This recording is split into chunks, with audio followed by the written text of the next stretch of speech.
Hey again everybody, it's Rachel with Queer Tarot and Psychological Alchemy, here to answer a question that I've had thrown at me a few times, which is, how do you choose your first tarot deck? Now, I really know of four main ways to pick your first one. Now, the first way would be to start with the classics, which is what I did. So you have three main classic tarot decks. You have the Marseille deck, you have the Thoth or Thoth deck, Thoth.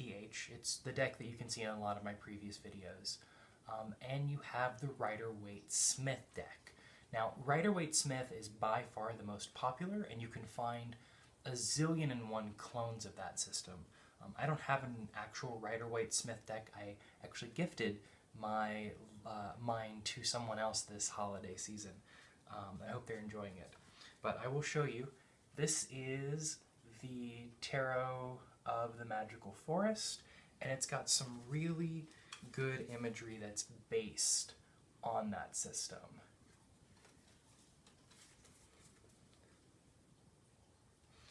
And then, so that one's pretty much like the classic tarot. Like when you see tarot cards out, you're either going to see Marseille or Rider-Waite-Smith.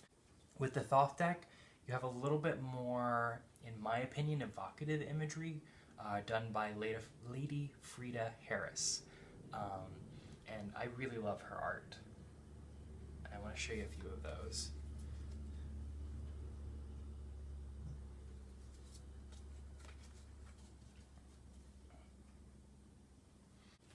Now, for the most part, you can't go wrong with the classics.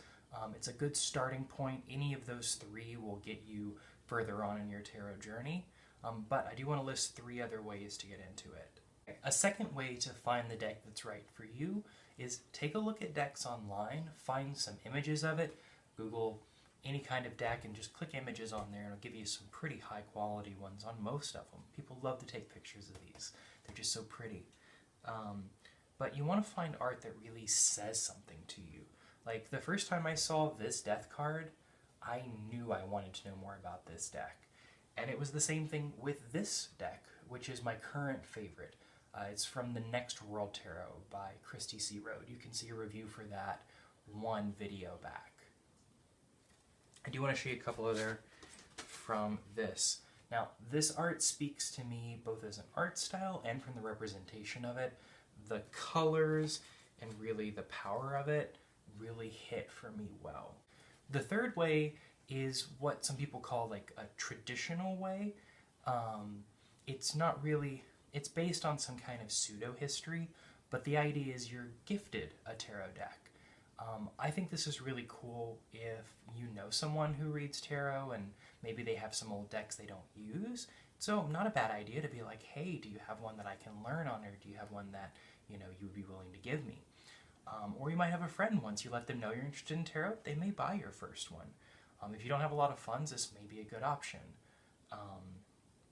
But it's not necessary. A lot of people feel like, oh, I have to be gifted my first tarot deck. You know, if it's not given to me, it won't work. It's not true. It is a very, very common belief, and I don't want to say that it's never true, because spirituality is, you know, interesting like that, and for some people it just won't work if it wasn't given to them. If you're one of those people, let people know you want a deck. That'll help kind of get it into your life.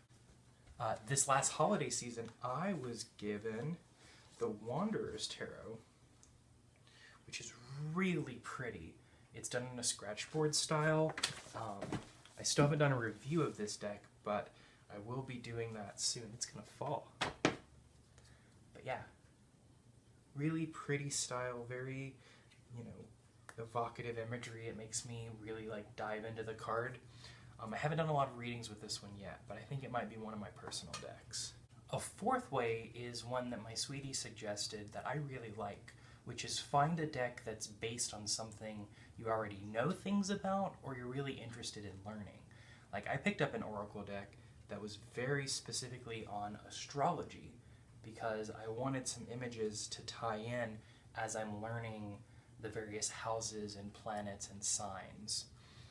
I've also seen their suggestion was the Herbal Tarot, which is really good if you're already into herbalism and know a few things, because you can really connect those tarot ideas with your herbal ideas. I also recommend, if you're really like mathematically minded, the Tarot of Physics is really cute. I don't have a copy right now, but I really enjoyed the way that they looked. One of the things I'm interested in, and a deck that grabbed my attention, is the Toltec Oracle, because I've been learning about the various stories of Mesoamerica in a way to connect with my ancestors.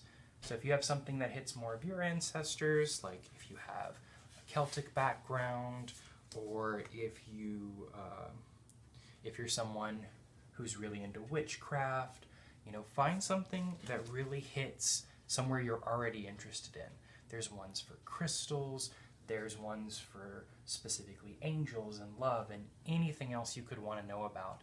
Just do a little bit of Googling or ask at your local metaphysical shop, especially ask at your local shop if there is one. Definitely support that if you can. If not, try to find a small store on Etsy who's doing it. There's lots of Kickstarters, there's lots of people making their own decks. Find one that works for you.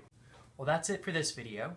Make sure to like and subscribe, and if you have any questions, feel free to put them in the comments below, and I'll make sure to answer all of them. Have a great day.